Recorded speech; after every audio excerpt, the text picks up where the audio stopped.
Hello, good morning. कैसे हैं आप लोग? उम्मीद करते हैं कि आप लोग अच्छे होंगे। ये क्लास नाइन्थ का इस पे हम ऐप जो है सो लेक्चर अपलोड कर रहे हैं, ठीक है ना। और इसी क्रम में अभी इससे हम पहले एक वीडियो अपलोड कर चुके हैं, टर्मिनेटिंग डेसिमल क्या होता है इसके बारे में। उस चीज़ को जानिए। अगर कोई क्वेश्चन में अगर कन्फ्यूज़न है तो उसके कमेंट बॉक्स में आंसर और जो है सो क्वेश्चन लिख दीजिए। हम उसका सॉल्यूशन बनाने का और भेजने का कोशिश करेंगे, ठीक है ना। आवाज़ आ रहा है? तो इसी क्रम में हम आगे देखते हैं। आगे है, आवाज़ नहीं आ रहा होगा, इसको हम खोल लेते हैं माइक को थोड़ा, ठीक है। आप देखिए इसी में आगे है। आगे क्या है कि नंबर लाइन में रिप्रेजेंट करना है √2 को, √3 को। अगर देखिए अगर हम लोग को सबसे पहले नंबर लाइन होता क्या है, तो नंबर लाइन जो क्या होता है कि हम एक क्या करते हैं, एक लाइन लेते हैं। तो इसमें क्या होता है, एक निगेटिव टर्म होता है, टर्मिनल होता है, एक पॉजिटिव होता है। और जो जो मिड में होता है वो क्या होता है, जो मिड में हो जाए, मानिए मिड यहाँ है, ये क्या हो, 0, इधर होता है 1, इधर होता है 2, इधर होता है 3, इधर होता है 4, इधर होता है 5। इधर क्या होगा, -1, -2, -3, -4 और यही -5। और मान लीजिए माइनस इन्फिनिटी है और ये क्या है, प्लस इन्फिनिटी है, ठीक है ना। अब आ जा रहा है। इसी क्रम में हमको √2 को देखना है। तो जैसे सबसे पहले अगर मान लीजिए कि अगर आपको कहा जाएगा कि ठीक है ना, तो अगर कहा जाएगा आपको कि 3/5 को क्या करिए, 3/5 को नंबर लाइन पे रिप्रेजेंट करिए। तो हमको पता होता है कि 3/5 को कैसे नंबर लाइन पे रिप्रेजेंट करते हैं। तो 3/5 को सबसे पहले जानते हैं कि जब भी आएगा 1 से छोटा वैल्यू आएगा, क्या आएगा, 1 से छोटा। तो जब भी आएगा क्या होगा, इस टर्म में आएगा, इसी के बीच में होगा, ठीक है ना, इसी में आएगा। तो क्या करते हैं, इस 0 से 1 को 5 भाग में बांट लेते हैं, 1 2 3 4 5। और क्या है, 3, तीसरा भाग यहाँ पे क्या हो जाएगा, ये 3/5 हो जाएगा, ठीक है ना। ये क्या हो जाएगा, 3/5 हो जाएगा। इसी क्रम में नंबर लाइन पर हम लोग को जो रिप्रेजेंट करते हैं, तो क्या करते हैं, इसको जो है निगेटिव इंटीजर कहते हैं, इधर वाले को पॉजिटिव इंटीजर कहते हैं, और बीच वाले को क्या कहते हैं, जीरो इंटीजर कहते हैं। क्या कहते हैं, जीरो, ठीक है ना, ये जेड है, ठीक है ना, इसको कहते हैं जीरो इंटीजर। ये बात समझ में आया। लेकिन हम लोग को सीखना है कि जैसे √2 को, √3 को, रूट कितना भी हो, ठीक है ना, उस चीज़ को हम कैसे नंबर लाइन पे रिप्रेजेंट करें, उस चीज़ को हम सीखते हैं। देखिए इस चीज़ को जानने से पहले हमको कुछ चीज़ जानना होगा। मान लीजिए अब सबसे पहले हमको जैसे पाइथागोरस प्रमेय होता है, ठीक है ना, पाइथागोरस प्रमेय होता है, ठीक है ना। तो पाइथागोरस थ्योरम क्या होता है, ये क्या होता है, पाइथागोरस थ्योरम। आप बचपन में ये सब पढ़े हुए हैं, ठीक है ना। इसे पीछे वाले क्लास में 7, 8, 5, 6, 7 सब में पढ़ना होता है। इस क्या होता है, ये क्या होता है, बेस होता है, बेस। इसको हम बी से इंडिकेट करते हैं। ये क्या होता है, परपेंडिकुलर होता है। ये क्या होता है, हाइपोटेन्यूस होता है। ये सब बात समझ में आ रहा है ना, ये बात समझ में आ रहा है। तो ये बेस होता है, हाइपोटेन्यूस। इसका जो क्या होता है, h² बराबर b² प्लस c²। ये क्या होता है, फॉर्मूला होता है। ये जो फार्मूला होता है, इस फार्मूला को सबसे पहले हमको समझना है। क्या समझना है, ये h है, दिख रहा है आप लोग को साफ साफ। तो चलिए अब हम देखते हैं, ये क्या किए, ले लिया, ये क्या किए, ये मान लीजिए क्या है, ये क्या है, एक है, ये क्या है, ये एक है। उसके बाद अगर हम मान लेते हैं इसको क्या है, √m-1 है। क्या लिखे हैं, अगर ये एक है तो ये √m-1 है, तो ये वाला टर्म क्या हो जाएगा। देखिए ये सब चीज़ इसलिए बता रहे हैं, इसका जो है सो आगे क्या है, इसका एप्लीकेशन है, ठीक है। इस चीज़ को समझिए कि अगर यहाँ एक है, यहाँ √m-1 है, तो यहाँ √m कैसे होगा। ये आपको पता है कि क्या होता है, परपेंडिकुलर, ये बेस और ये हाइपोटेन्यूस। तो हमको ये आएगा कैसे, तो सबसे पहले क्या होता है, परपेंडिकुलर का स्क्वायर प्लस बेस का स्क्वायर बराबर हाइपोटेन्यूस का। बेस कितना है, एक का स्क्वायर प्लस एक का स्क्वायर प्लस क्या होगा, √m-1 का स्क्वायर और बराबर h²। ये चीज़ समझ में आ रहा है। देखिए 1 का स्क्वायर तो 1 हो जाता है, लेकिन जैसे ही हम √m पर देते हैं, ये पहले पढ़े होंगे कि √m का स्क्वायर हो तो क्या हो जाता है, m हो जाता है। अगर √m-1 हो तो क्या हो जाता है, ये इस पर का स्क्वायर हो तो क्या हो जाता है, जो रूट में रहता है वो। और ये क्यों होता है, ये भी समझ लीजिए कि m-1 और रूट का मतलब होता है 1/2, और ये 2 इधर से आता है, 2 से 2 कट जाता है, इसलिए m-1 बचता है, ठीक है।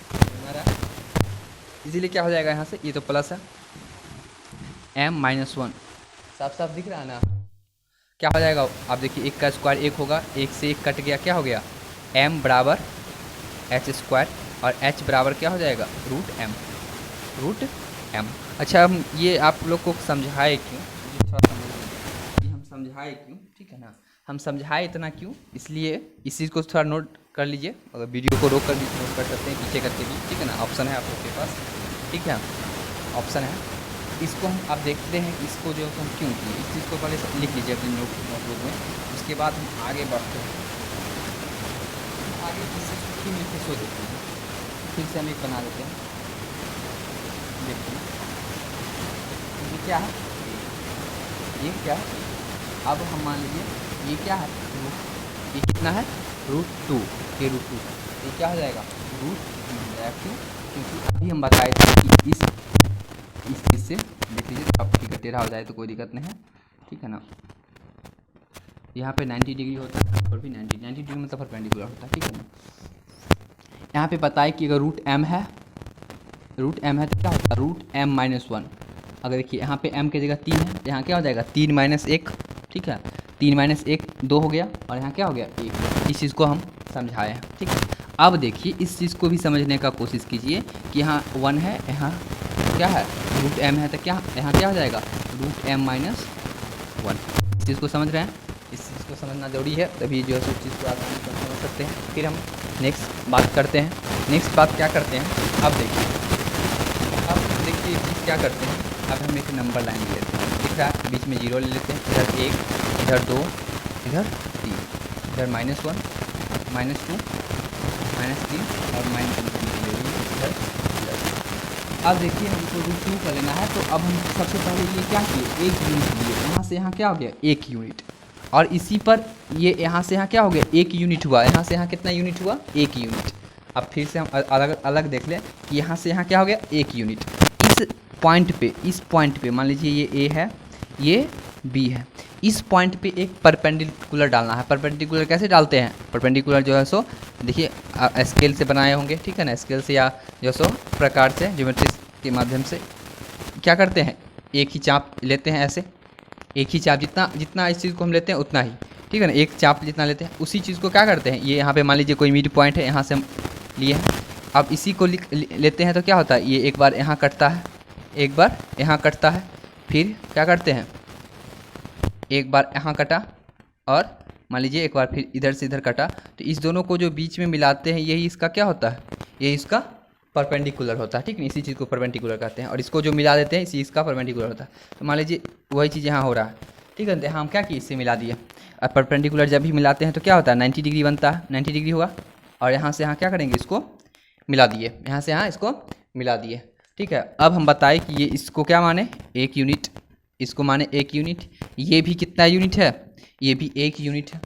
अब जब ये 1 यूनिट हुआ, ये 1 यूनिट हुआ, तो आपको पता है कि कितना हो जाएगा √2। अभी जो कॉन्सेप्ट बताएं उससे, नहीं तो अगर 1 का स्क्वायर प्लस 1 का स्क्वायर 2 होगा और ये √2 हो जाएगा। चलिए अरे हाँ देखिए यहाँ पर लिए हैं, सॉरी थोड़ा फिगर, यहाँ पर 90 डिग्री बना, यहाँ मान लीजिए A, B और C, ये क्या हो गया, जब इसको इससे मिलाए तो ये 1 डिग्री है, 1 यूनिट, ये भी 1 यूनिट, ये क्या होगा √2, और हमको पता है कि ये 0 है, और यहाँ से यहाँ तक का क्या है डिस्टेंस √2 का है।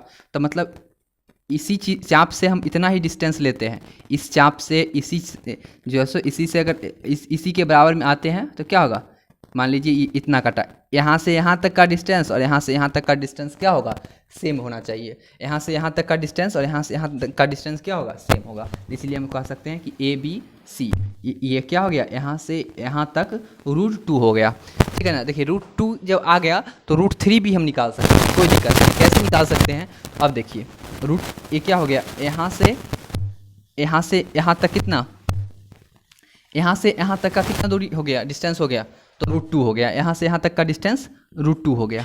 और इस पर भी हम एक परपेंडिकुलर लेते हैं, कितना यूनिट, इस पर कितना यूनिट लेना है, 1 यूनिट लेना है, याद रहे। इस चीज़ पर अगर नहीं दिख रहा है तो देख लीजिए फिर से, लेकिन ये कॉन्सेप्ट को याद रखना बहुत ज़रूरी है, तभी जो है सो हम अगला कॉन्सेप्ट समझ सकते हैं। वीडियो रुकाने आगे का जो कॉन्सेप्ट था कि मान लीजिए माइनस से मतलब नहीं है, माइनस इसीलिए ले लिए कि मान लीजिए यहाँ 0 है और यहाँ 1 था, यहाँ पे क्या आया था, यहाँ पे जो है सो √2 तक का आया था, मतलब यहाँ से यहाँ तक क्या आया, √2 आया था, ठीक है। और यहाँ पर इस √2 पर क्या किए, एक ले लिए, ये √2 है, ये 1 है, तो ये आपको पता होना चाहिए कितना होगा, बताए हैं कि अगर ये √m है तो ये क्या होगा, √m-1 होगा, और ये क्या है, ये अगर √m है तो यहाँ m+1 होगा, तो क्या हो जाएगा √3। अब देख लीजिए यहाँ मान लीजिए 2 है, यहाँ क्या है, थोड़ा अब क्या होगा, यहाँ से यहाँ √3 होगा, फिर इसी को काटिए तो क्या हो जाएगा, यहाँ से यहाँ तक का, यहाँ 2 से इधर ही होगा, ठीक है ना, 2 से इधर ही होगा, आप स्केल से करिएगा, ठीक है ना, या प्रकाल से करिएगा तो आपको आसानी से सही होगा, ठीक है ना। हम तो यहाँ पर लगभग अंदाज का कॉन्सेप्ट बता रहे हैं, ठीक है। यहाँ से यहाँ तक क्या होगा, √3 हो जाएगा, यहाँ तक कोई दिक्कत। और √4 का तो आप जानते ही हैं, √4 का कैसे निकलेगा, अरे निकाल सकते हैं, कोई दिक्कत नहीं है कि ये √3 हुआ और यहाँ पे क्या करेंगे 1 यूनिट लेंगे तो क्या होगा, तो आप वैसे भी जानते हैं √4 को क्या कहते हैं, 2 कहते हैं। √4 का जो नंबर लाइन होगा 100 और 2 दोनों सेम होगा। जैसे √25 का नंबर लाइन को पहले नंबर लाइन पर लगाने के लिए जहाँ पे 5 होगा वहीं पर तो √25 होगा, √25 होगा। इस चीज़ को समझ गए क्या? अगर इस चीज़ को समझ गए तो देखिए इस पर कोई भी क्वेश्चन बना सकते हैं, लेकिन इस चीज़ बात को ध्यान रखिएगा, √7 बना रहे हैं तो √7 बनाने से पहले हमको √6 जानना होगा, ठीक है ना, √6 जानेंगे तभी हम बना सकते हैं। और हम ज़्यादा क्वेश्चन पर तो प्रैक्टिस नहीं करा सकते हैं। अगर आप लोग को कोई क्वेश्चन में जो तो दिक्कत हो रहा है तो हमें कमेंट बॉक्स में क्वेश्चन लिख दीजिए, ठीक है ना, हम उसका सॉल्व कर देंगे। और बाकी के लिए धन्यवाद। लेकिन थोड़ा एक काम कीजिए कि मेरे चैनल को सब्सक्राइब कीजिए, लाइक कीजिए, कमेंट कीजिए। तो देखिए ये करने से आपको कुछ होता नहीं है, ठीक है ना, कुछ होता नहीं है, लेकिन हमको जो है सो मोटिवेट मिलता है और हम वीडियो बनाने के लिए उत्सुक होते हैं। इसी में हम अब नेक्स्ट जो आएंगे उसमें आएंगे कि √2.5 का कैसे बनता है, √2.6 का कैसे बनता है, ठीक है ना। इंतज़ार करिए। Thank you.